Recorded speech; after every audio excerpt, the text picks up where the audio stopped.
Som. Agora sim.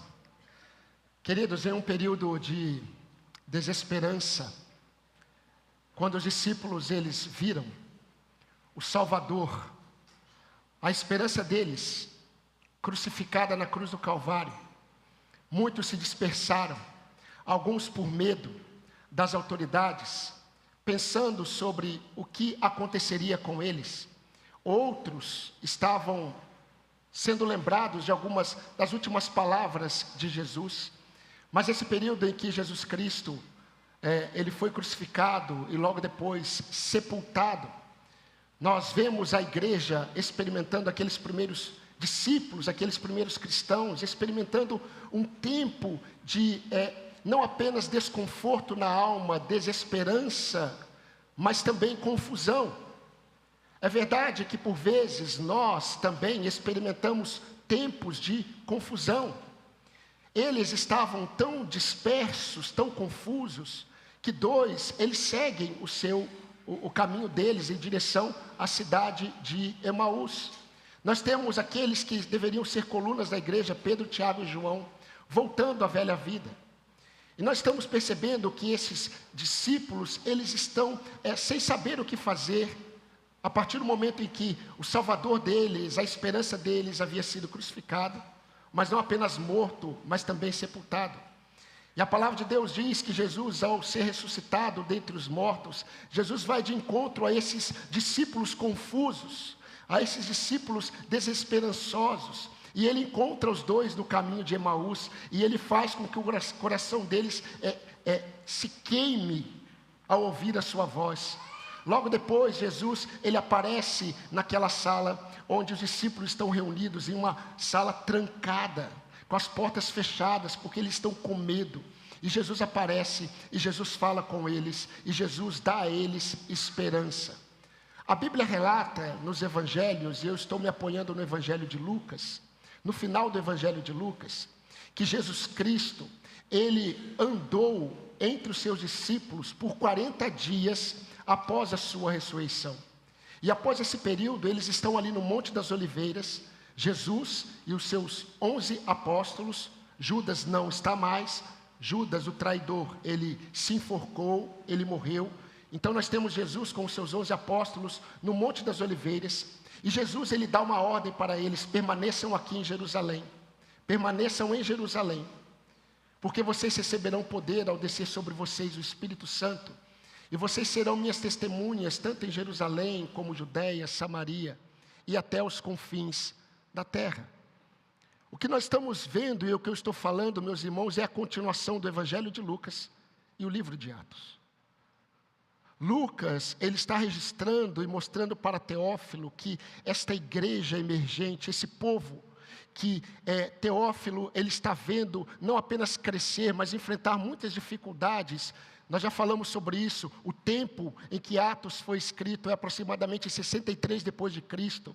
A igreja, ela já está crescendo, a igreja, ela já avançou. Muitos crentes estão sendo perseguidos. Apóstolos, Pedro e Paulo, eles serão mortos, mais ou menos 68 depois de Cristo.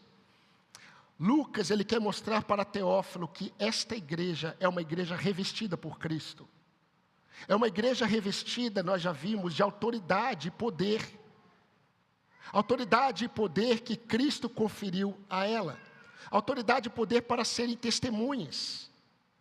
Mas Jesus, ele também conferiu a esta mesma igreja esperança. Jesus revestiu essa igreja de esperança, quando aqueles dois varões de branco, aqueles dois anjos falaram para os apóstolos: olha, vocês estão olhando para os céus, mas da forma como vocês o viram subir, vocês o verão descer. Então, esses crentes, eles estão sendo revestidos de esperança e expectativa em Jesus. Mas também, queridos, essa igreja é formada por um povo revestido de capacidade para tomar decisões e ter ações que deixam em evidência o mover do Espírito Santo na vida deles. Vimos isso domingo passado. Mas hoje vamos perceber algo a mais, que também está dentro deste revestimento do Senhor. Cristo revestiu a sua igreja de capacidade para discernir os acontecimentos que parecem contrários. E isso é muito importante quando nós encontramos esses discípulos reunidos agora. Eles obedecem após Jesus ter subido aos céus, eles vão para Jerusalém. Os apóstolos, Maria, mãe de Jesus, os irmãos de Jesus e outras mulheres, eles estão reunidos em oração. E eles ali, eles percebem que eles devem confiar, devem perseverar, e eles estão unânimes, dependendo de Deus, buscando a face do Senhor. E Pedro, no versículo 15, nós vamos ler o texto a partir de agora. Pedro, no versículo 15, ele levanta e toma uma decisão. Naquele ambiente em que nós temos o primeiro momento da igreja reunida, 120 irmãos, mais ou menos, reunidos. Versículo 15 de Atos, capítulo 1. Eu creio que você já abriu em Atos 1, e eu creio que você já está no versículo 15. Compartilhe a sua Bíblia com alguém que não tenha, para que todos possamos observar a leitura do texto. Atos capítulo 1, versículo 15.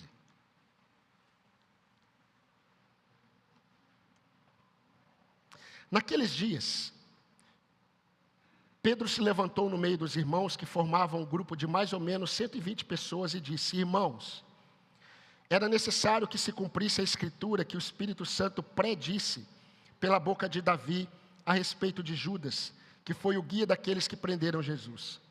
Ele era um dos nossos e teve parte neste ministério.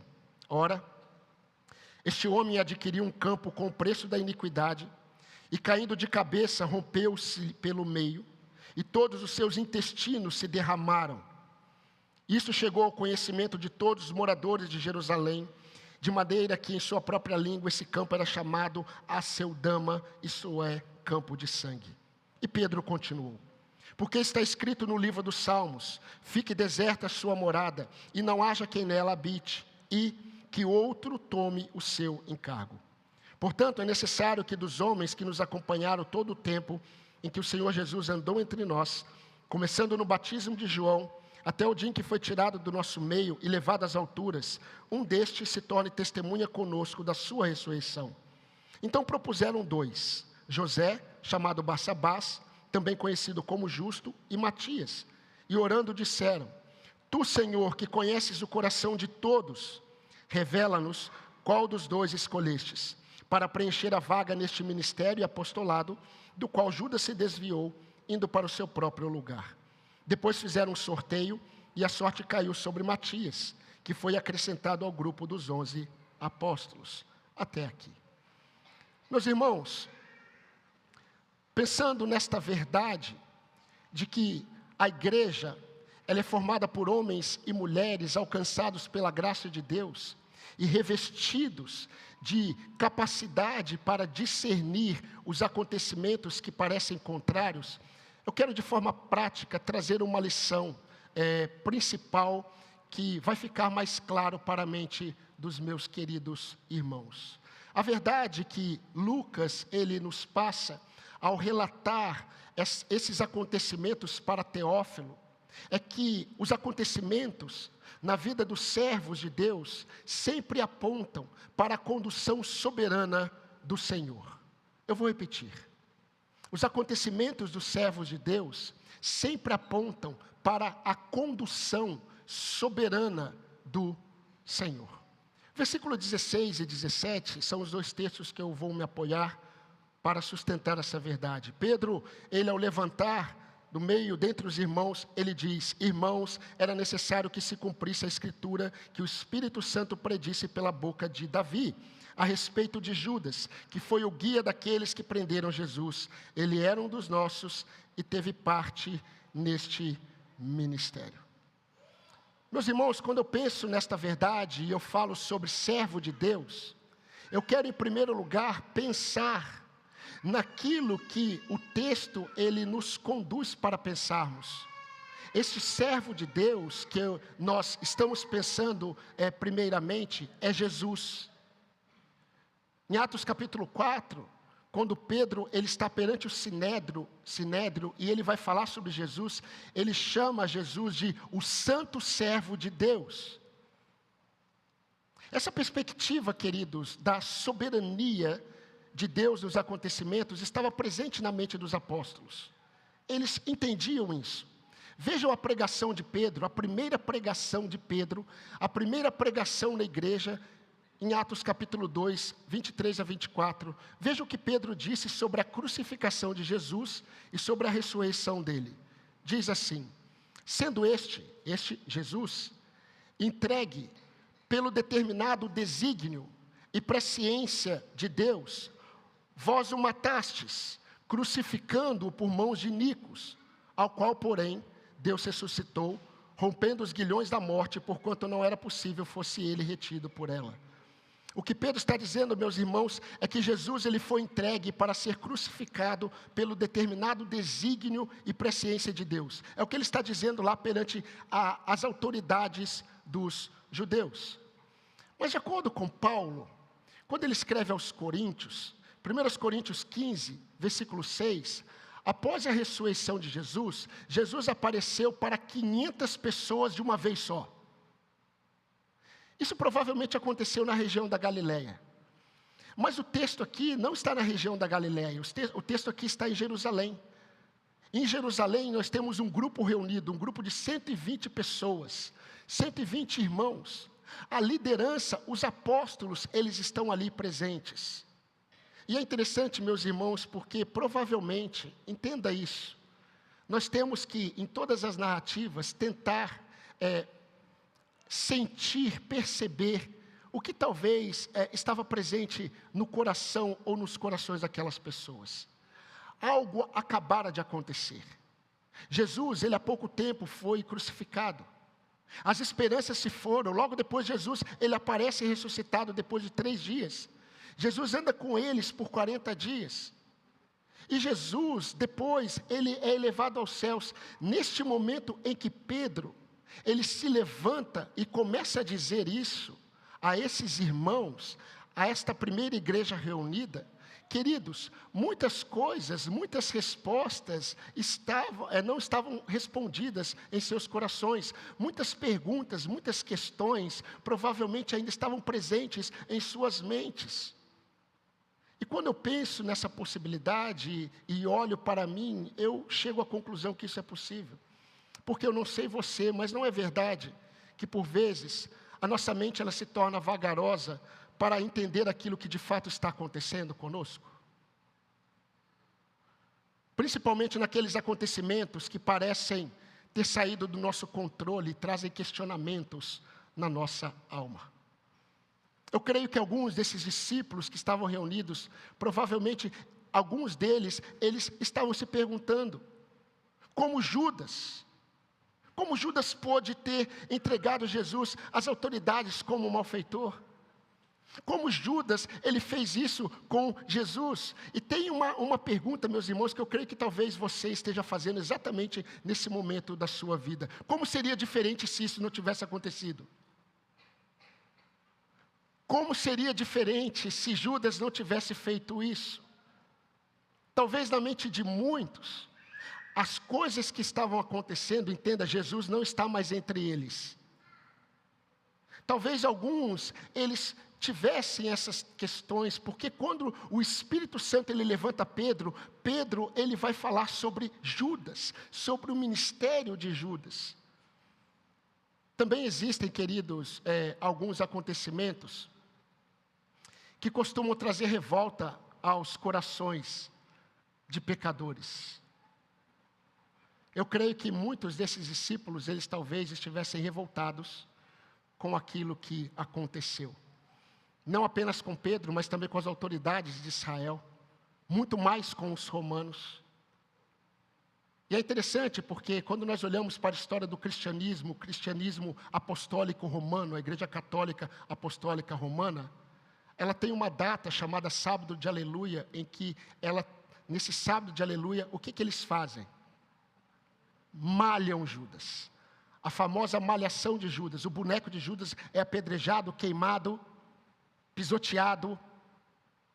Isso é um sentimento de manifestação de uma certa revolta com o que aconteceu. Mas mesmo diante dessas situações, queridos, em que nossas mentes limitadas pensam de forma limitada, Pedro, ele se levanta e ele mostra que nada havia acontecido sem que Deus já não houvesse previsto e predito.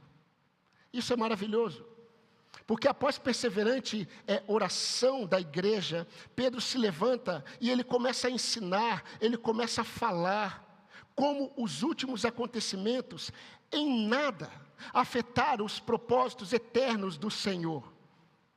Vejam como Pedro começa o seu discurso no versículo 15, no versículo 16.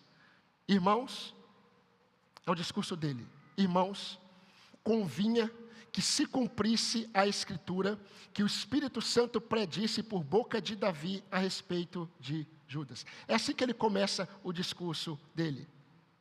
Pedro, ele afirma que quem havia predito o que Judas iria fazer foi o Espírito Santo, por intermédio da boca de Davi. E Pedro mostra, queridos, entenda que quando Davi, ele proferiu isso, e o Espírito Santo que predisse isso, segundo Pedro, mais ou menos 1000 anos antes de Cristo.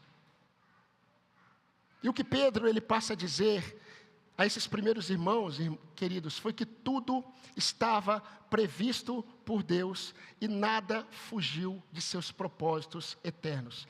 Preste atenção no texto, tanto a traição de Judas como a forma que ele traiu Jesus estava previsto e predito. 30 moedas de prata. Foi assim que Judas, ele traiu Jesus por 30 moedas de prata. Mateus capítulo 27, versículo 9, Mateus ele vai dizer que quando Judas ele recebe 30 moedas de pratas, ele recebeu 30 moedas de pratas para que se cumprisse o que disse o profeta Jeremias. Não apenas Jeremias, mas também o profeta Zacarias. Na ceia, durante a ceia, olha como nós como discípulos muitas vezes nós não percebemos as coisas que estão acontecendo. Na ceia, Jesus ele se vira para Judas, antes de ceiar com os discípulos, e Jesus diz para Judas assim: vá e faça o que você tem que fazer. Os outros, quando ouviram isso, falaram assim: Jesus deve ter falado isso porque ele é tesoureiro e deve estar faltando alguma coisa para a celebração da ceia. Mas não. A Bíblia fala que logo após Jesus ter olhado para Judas e ter falado isso, vá e faça o que você tem que fazer, Satanás, ele entrou em Judas. E Judas foi até a liderança de Israel para entregar Jesus. Nada fugiu de seus propósitos eternos. Tanto a forma como Judas morreu, e o vazio que ficou do apostolado estava escrito. Eu não vou ler novamente o versículo 18 a 20, é um cenário até meio que pesado, não é? A forma como Judas, ele morre. Nós não tínhamos essa informação até Lucas escrever. Até Lucas relatar o que Pedro disse. Pedro disse como ele morreu. Mas a forma como ele morreu e o vazio que ficou no apostolado também estava predito pelos profetas. Pedro ele faz menção de 2 salmos de Davi ao atribuir os acontecimentos sobre Judas. Salmo 69, versículo 25, você pode anotar e ler depois, e Salmo 109, versículo 8, 2 salmos de Davi. Por isso que Pedro, em seu discurso ele diz: estava predito pelo Espírito Santo por intermédio da boca de Davi, e ele começa a falar sobre o que aconteceu com Judas. A questão, meus irmãos, e nós vamos caminhar agora para algumas questões mais práticas. A questão é que Jesus sempre soube quem foi Judas. Sempre. Quando Jesus ele está sendo ungido por Maria de Betânia, irmã de Lázaro, Judas ele fica indignado porque ela pega um nardo puríssimo, muito caro. Pense num perfume caro. E ela derrama aquele perfume sobre a cabeça de Jesus, e toda a sala, ela é tomada por aquela fragrância.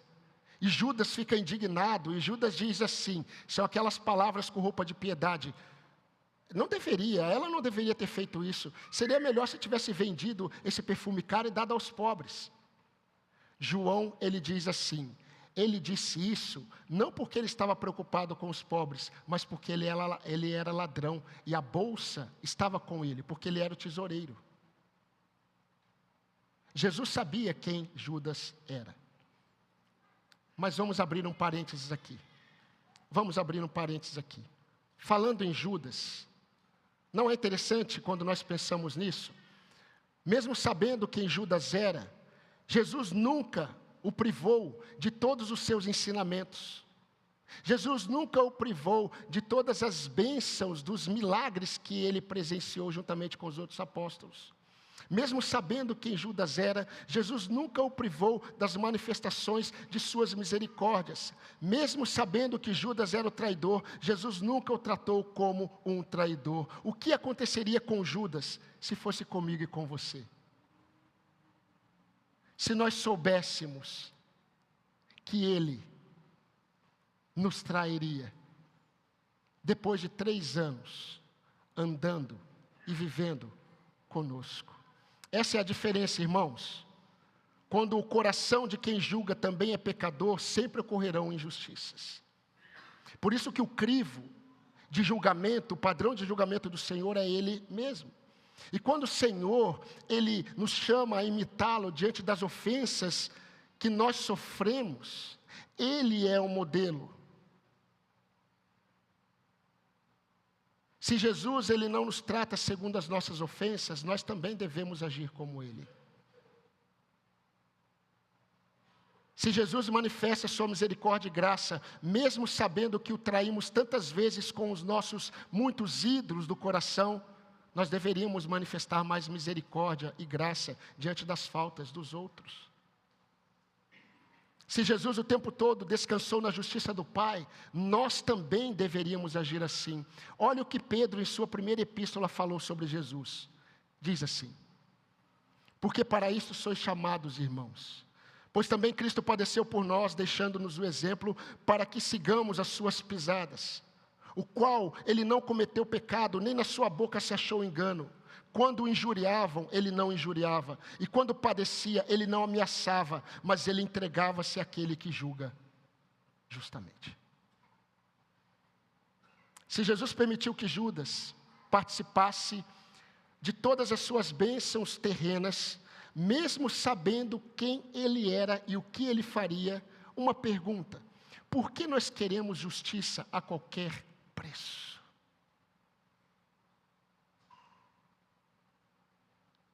Fechando parênteses. Os acontecimentos na história de Israel. Os acontecimentos da história de Israel nunca tiraram, nunca afetaram os planos eternos de Deus sobre eles. Se você tem alguma dúvida, leia Romanos capítulo 9 até o capítulo 11. A história da igreja, ela sempre será marcada pela condução soberana do Senhor. Os acontecimentos da história da igreja nunca saíram do controle administrativo e intencional do Senhor. Assim também, meus queridos irmãos, os acontecimentos de nossas vidas, eles nunca escaparam por entre os dedos das mãos do Senhor. Porque Cristo é o servo sofredor, Cristo é o santo servo de Deus, mas Ele é o nosso exemplo de servo. E se Ele é servo de Deus, como seus irmãos que somos, nós também somos vistos como servos de Cristo. E os acontecimentos de nossas vidas também fazem parte dessa verdade. Os acontecimentos de nossas vidas nunca escaparam por entre os dedos das mãos do Senhor. Ah, pastor, mesmo os acontecimentos que nos afligem de forma injusta, mesmo estes acontecimentos. Mesmo os acontecimentos que parecem exaltar o avanço da maldade, mesmo esses acontecimentos. Mesmo os acontecimentos que parecem que as coisas saíram do controle, mesmo estes acontecimentos. Na verdade, meus irmãos, muitos dos acontecimentos na vida dos servos de Deus, se não todos, eles estão para mostrar e evidenciar que nós nunca estivemos ou estaremos no controle. Mas Deus, o Senhor. Antes de vir para cá, antes de tomar o meu banho e me arrumar, eu peguei o meu banquinho de madeira, me assentei diante do meu vaso, o meu belo vaso, com o meu pezinho de limão, o meu xodozinho, e eu comecei a olhar para as folhas novas. Estão com flores. E eu sei que quando as flores estão, algumas pragas também estão. E eu comecei a mexer nas folhinhas que estavam tortas, porque eu sabia que embaixo delas tinha algo. E como eu já conheço, eu fui em todas as folhinhas novas, embaixo das flores que estavam tortas. E elas estavam repletas de ovos. E quem mexe com plantas sabe que muitas vezes o problema está na umidade da terra. E quando eu olho para as minhas plantinhas nos vasos, na terra não dá, nem sempre. Quando eu olho para as minhas plantinhas no vaso, eu não olho para a folha, para saber se ela está úmida. E eu nem olho para a superfície da terra, eu enfio meu dedo na terra. E aí eu sinto que está na profundidade. E quando eu sinto que na profundidade está úmido, eu não coloco mais água, porque isso pode afetar mais ainda a proliferação destes seres impróprios.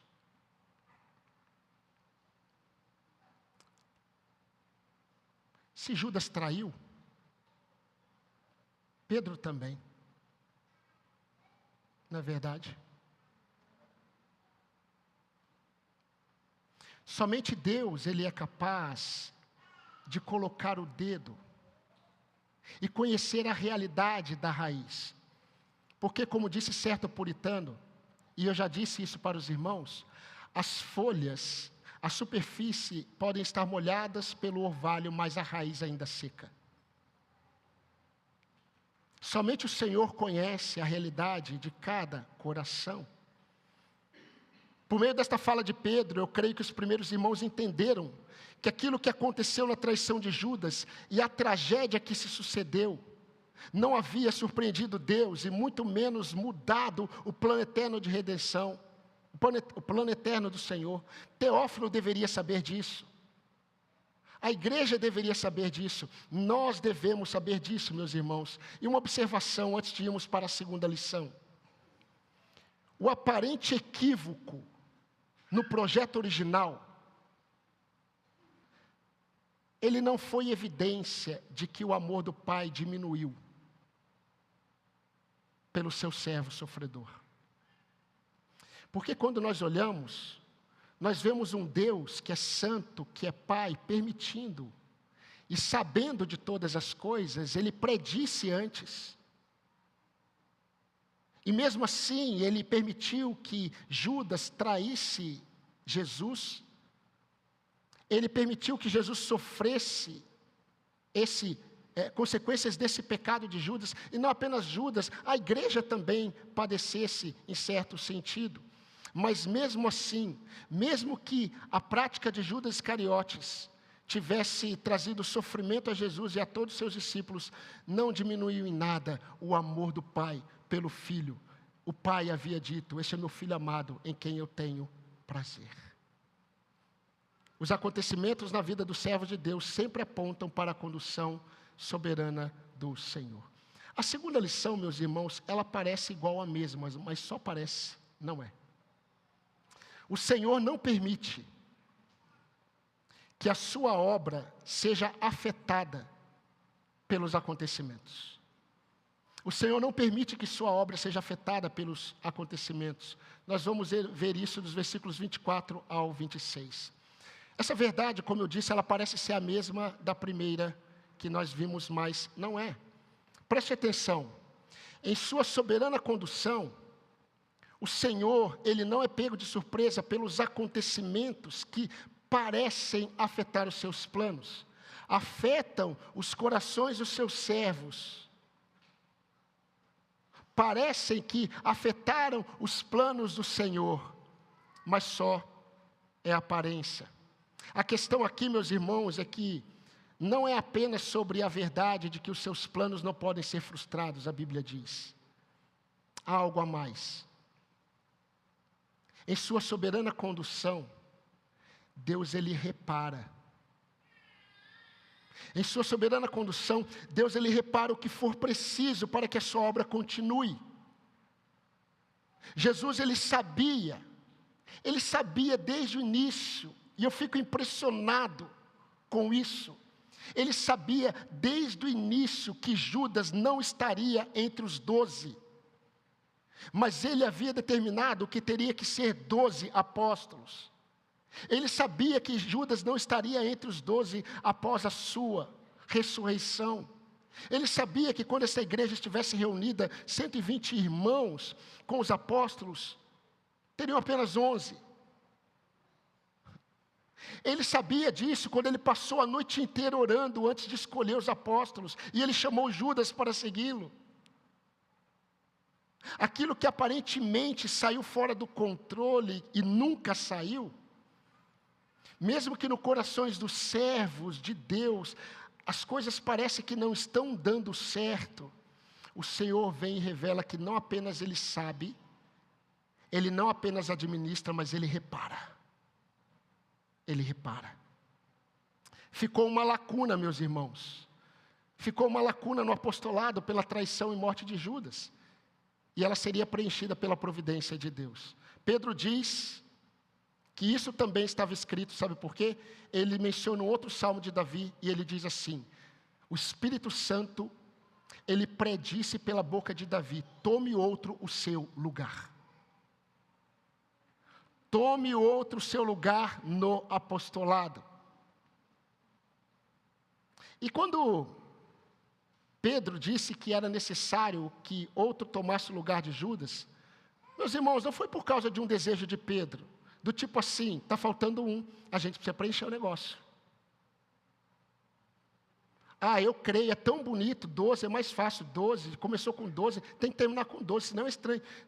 Começou com 12, a gente tem que iniciar agora a igreja com 12. Não, nada tem a ver com Pedro.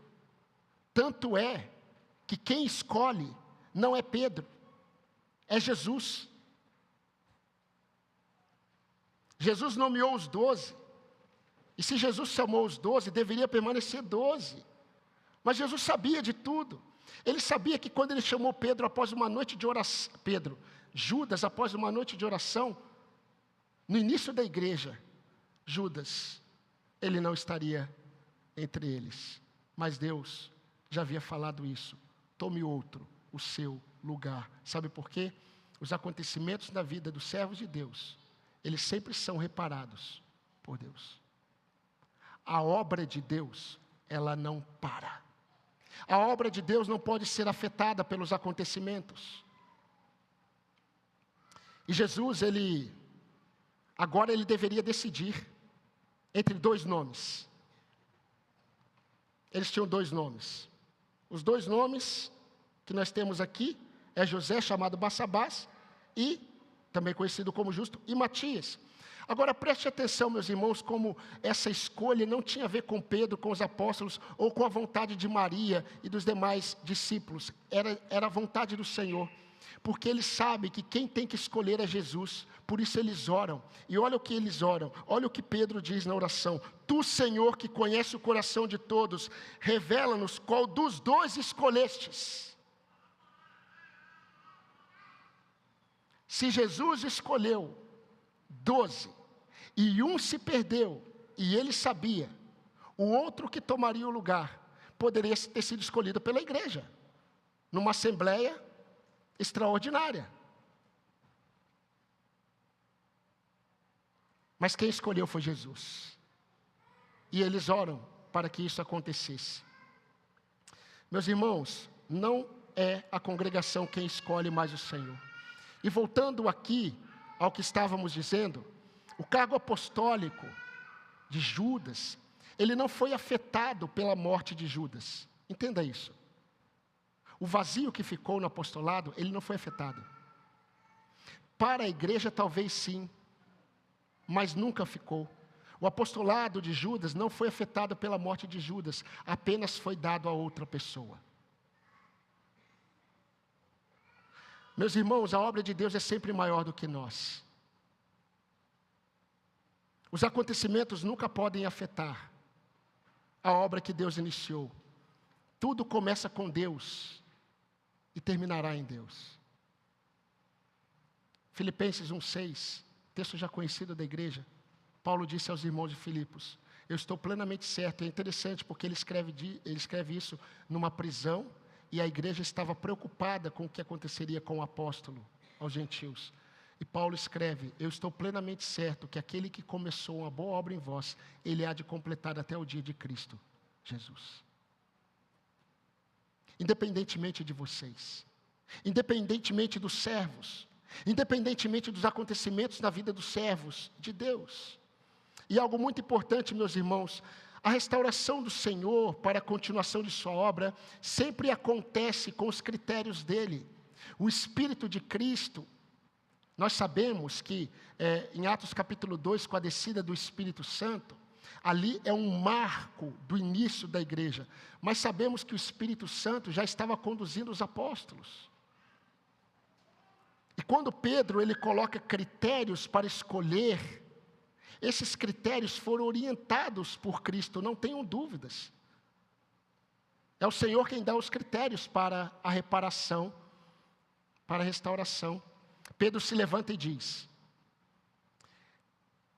diante de tudo isso, nós precisamos escolher alguém no lugar de Judas. Mas eis os critérios: alguém que tenha andado conosco desde o batismo de João, alguém que tenha sido testemunha da ressurreição, e alguém que o Senhor determinar após a nossa oração. Meus irmãos, a direção que Pedro está dando tem a aprovação do Senhor. E nós vemos isso exatamente no versículo 25. Enfim, Deus os direcionou. Deus reparou o que havia sido afetado. E aquilo que aparentemente havia afetado o ministério dos apóstolos e o início da igreja, o avanço da igreja, aparentemente afetado pelos últimos acontecimentos, foi reparado pelo Senhor. O que isso nos ensina? O que isso ensina para mim, como servo de Cristo? O que isso ensina para você, como servo de Deus? O que isso ensina para você que tem sido chamado por Deus para servir a Cristo? O que isso ensina? Meus irmãos, as nossas vidas, elas estão inseridas no reino de Deus. Mas as nossas vidas inseridas no reino de Deus, elas estão presentes em um reino de trevas. E todas as vezes que nós buscamos viver a nossa vida no reino de Deus, em um reino de trevas, como testemunha de Jesus, em um mundo caído, nós vamos nos deparar com acontecimentos que surgem para tentar destruir o que Deus planejou. Acontecimentos que surgem para macular o que Deus consagrou. Acontecimentos que surgem para alterar o que Deus estabeleceu como sua vontade. E assim como os acontecimentos que surgiram por intermédio da traição de Judas, podem ter produzido naqueles irmãos, naqueles primeiros irmãos, dúvidas. Porque tem crente que fica pensando, não é? Como que isso deve ter acontecido? Por que isso aconteceu? Como Judas fez? Jesus não havia escolhido? Jesus não sabia? Tem crente que fica sem dormir, aí fica ansioso porque quer descobrir. Eu não sou assim. Eu durmo. Aí se eu souber, tá bom. Se eu não souber também, deixa nas mãos de Deus. Mas eu creio que mesmo que esses últimos acontecimentos tenham produzido dúvidas e questionamentos sobre o que aconteceria, algo ficou claro com a ação de Pedro, com a palavra e orientação de Pedro. Ficou claro que nada mudou o que Deus estabeleceu para a sua glória. Nada pode mudar o que Deus estabelece para a sua glória. Tanto como igreja, tanto como famílias, como servos de Deus, meus irmãos, nós precisamos crer que aquilo que Deus estabeleceu para avançar não pode ser afetado pelas circunstâncias. As circunstâncias podem até dar uma pausa e nós experimentarmos um vácuo nos acontecimentos. E nesse vácuo dos acontecimentos nós começamos a questionar o porquê algumas coisas aconteceram, porquê algumas coisas não aconteceram, como seria diferente se não tivesse acontecido. Mas quando Deus ele começa uma obra, nada pode impedir. As circunstâncias atingiram sua vida para parar a obra que Deus iniciou? Deixa eu te dizer uma coisa, elas não podem parar. As circunstâncias pecaminosas atingiram a obra do Senhor em sua família, para parar a obra que Deus iniciou, não podem parar. É só um vácuo no tempo. E você precisa crer que assim como aquele que começou a boa obra na nossa salvação, ele há de completar, independentemente de nós, aquilo que Deus estabeleceu para a glória dele, será para a glória dele. Independentemente dos acontecimentos frustrantes que muitas vezes nos assolam. As circunstâncias estão se levantando para afetar a igreja de Jesus e afetar a obra que ele começou, não podem. A igreja, meus irmãos, nasceu desde a eternidade para ser vencedora. Amém, queridos? E eu espero que esse amém seja crido de fato por você. A igreja que aparentemente aos nossos olhos nós percebemos uma decadência, nós percebemos o aumento da iniquidade, nós percebemos muitos surgimentos de falsos mestres, falsos profetas, falsos pastores, mais homem entretendo bodes do que alimentando as ovelhas. Independentemente dos últimos acontecimentos, aquilo que começou na eternidade em Deus, terminará na eternidade em Deus. Nada afeta o que Deus começa. Quem tentará acusação contra os escolhidos de Deus? É Deus quem os justifica, disse Paulo. Amados irmãos, uma palavra de alento para os nossos corações. Os últimos acontecimentos costumam trazer desânimo à nossa alma. Os últimos acontecimentos costumam nos levar a pensar em possibilidades que nós nunca pensamos antes. Tire os seus olhos dos últimos acontecimentos. Coloque os seus olhos em Deus. Coloque os seus olhos no Senhor. A igreja de Jesus, ela é linda. A igreja de Cristo é bela. A igreja de Cristo está sendo purificada, santificada. Ela está sendo preparada. E quando eu falo a igreja de Cristo, eu estou falando dos servos de Deus. Nada fugiu do controle. Aparentemente sim, mas não. Aquilo que Deus começou nunca será mudado pelos acontecimentos aparentemente frustrantes. Sabem por quê? Porque a obra do Senhor está fundamentada nele, não está fundamentada nos servos de Deus. E não há ninguém que possa resistir à vontade de Deus. Pelo menos eu creio nisso. Não há ninguém que possa resistir à vontade de Deus. Romanos 8,31 diz: que diremos, pois, acerca destas coisas? Se Deus é por nós, quem será contra nós? É interessante a resposta a esta questão, porque na prática, muitas coisas são contra nós, não é verdade? Mas o que Paulo diz é que se Deus é por nós, ninguém prevalecerá contra nós. Porque nós fomos destinados, nós que fomos salvos, nós somos destinados para a vida eterna com Cristo Jesus. Mesmo que os últimos acontecimentos, eles pareçam deturpar e afetar aquilo que Deus começou, o trabalhar e o agir de Deus, isso é só aparência, não pode mudar, não pode afetar. E Ele vai mostrar para você, Ele vai mostrar para a igreja, como Ele repara aquilo que aparentemente foi destruído. Quem escolhe aquele que entraria no lugar de Judas foi Jesus. Senhor, Tu que conheces os corações, escolha. E aí eles lançam sortes. e a sorte recai sobre Matias. Isso significa que Jesus escolheu Matias.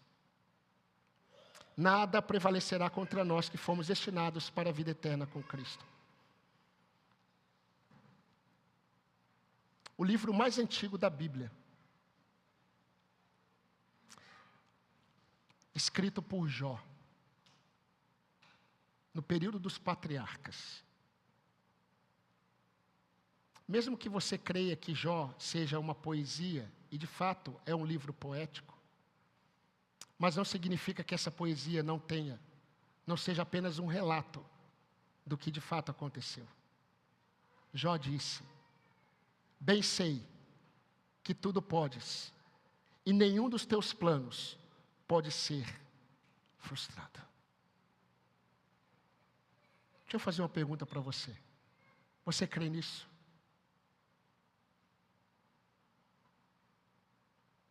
Crê mesmo? Você crê que nenhum dos planos do Senhor pode ser frustrados? Você viu a obra que Deus começou? Nitidamente obra do Senhor? Sim? Sim. Os acontecimentos talvez eles criaram um vácuo, um abismo, uma lacuna, que você não consegue explicar e nem saber como fazer. Exatamente, você não tem que explicar e nem buscar como fazer. Ele, no tempo dele, mostrará para você que é Ele quem repara a obra que é dele.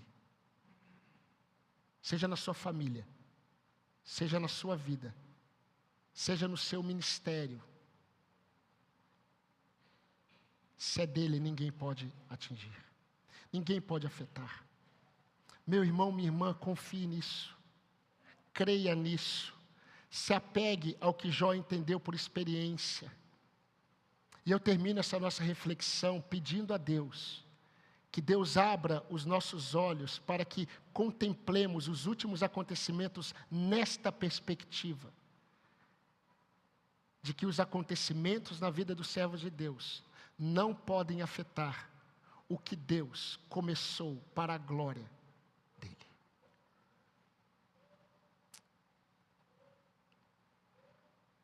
Eu gosto muito de um texto, e eu vou terminar com esse texto. E eu tenho falado nos aconselhamentos sempre que eu posso. Quando Paulo diz que aquele que nos predestinou, a estes também chamou, e aos que chamou, a estes também justificou, e aos que justificou, a este também glorificou. Está no passado. Eu não estou vendo ninguém aqui glorificado. Mas Paulo diz que já glorificou. Sabe por quê? Porque o povo de Deus, alcançado por Cristo, ele já está na eternidade com Ele, aos olhos do Senhor. O meu desejo é que a sua esperança seja renovada. Não por aquilo que você está enxergando nos acontecimentos, mas por aquilo que a palavra de Deus mostra. Que Ele termina o que Ele começa. E nós devemos crer nisso. Que Deus abençoe ricamente as nossas vidas. Eu convido a igreja nesse momento a baixar sua cabeça. Nós vamos orar ao Senhor.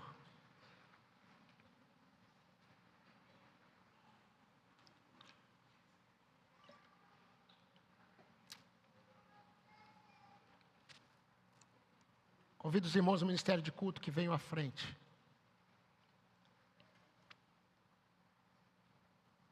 Eu não vou fazer um apelo, mas eu quero convocar você perante o Senhor. Você que é meu irmão em Cristo, servo de Deus. Você que talvez esteja sendo refém dos últimos acontecimentos da sua vida. Você que talvez esteja naquele período em que você não consegue encontrar ou ver o agir do Senhor. Eu quero convidar você a tirar os seus olhos da tempestade, a tirar os seus olhos dos acontecimentos e a colocar o seu coração nas promessas do Senhor. Mas talvez haja alguém aqui que não tenha essa esperança que Deus nos dá em Cristo Jesus. Talvez hoje seja a noite em que Deus, Ele esteja te chamando para Ele. Você deve reconhecer que você sem Cristo, você está perdido. Você está sem esperança. Você está sem Deus no mundo. Eu convido você a se arrepender dos seus pecados.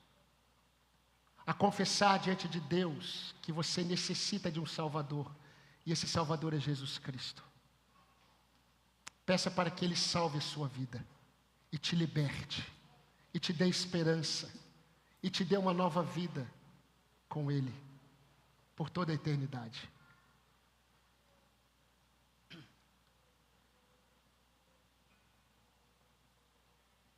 Senhor nosso Deus, nosso Pai. Nós glorificamos o Teu nome, ó Deus, porque santo é o Senhor. O Senhor é digno de ser engrandecido, porque o Senhor é grande. O Senhor é grandioso. O Senhor, ó Deus, está acima de todas as coisas. Porque nada pode, Senhor Deus, ser superior ao Senhor. E o Senhor, que é o Criador de todas as coisas e sustentador de todas as coisas, o Senhor é o nosso Deus e Pai. E nós te louvamos, ó Deus, porque esta verdade que Teófilo aprendeu ao ler o livro de Atos. Senhor Deus, essa verdade que a igreja, ela aprendeu, que o Senhor não apenas sabia de tudo aquilo que aconteceu, dos últimos acontecimentos, daquela lacuna que se criou no apostolado, e talvez do desespero que se formou nos corações de muitos irmãos, devido àquilo que Judas fez. Nada estava longe daquilo que o Senhor já havia predito e previsto. E assim, ó Deus, como o Senhor ensinou para esses irmãos que o Senhor estava no controle e que o Senhor é aquele que repara a obra do Senhor, que os acontecimentos talvez aparentemente afetaram. Que essas verdades, ó Deus, preserve o nosso coração no Senhor e tire os nossos olhos dos últimos acontecimentos. Nós somos um povo que caminha em vitória, mas estamos no mundo de trevas. E nós nos deparamos com o mal que habita em nós e nós deparamos com o mal que habita nos outros. Nada disso afeta a obra que o Senhor começou. Nos ensine em todos os acontecimentos a sermos simplesmente como Jesus. Não pensando de uma forma subjetiva naquilo que Ele faria, porque nós já sabemos o que Ele fez. E nós somos chamados para olharmos, ó Deus, para Cristo e a respondermos aos acontecimentos na perspectiva dEle. Nos ensine a sermos essas ovelhas mudas que aguardam no Senhor todas as coisas. E se há alguém aqui que ainda está preso pelo poder do pecado e de Satanás, que em nome de Jesus o Senhor quebre os grilhões. Que vidas sejam libertas para o louvor da glória do Teu nome. Porque nós, ó Deus, que já temos o Senhor como nosso Salvador, nós estaremos juntamente com os anjos, cantando e exaltando o Teu nome por toda a eternidade, dizendo que santo é o Teu nome para sempre. Que toda honra, toda glória e todo louvor pertence ao Senhor para todo sempre. Santifique a Tua igreja e fortaleça o coração do Teu povo, ó Deus, na única esperança que nós temos neste mundo, que é Jesus Cristo, o nosso Salvador. No nome de quem nós oramos e agradecemos. Amém, Senhor. Amém.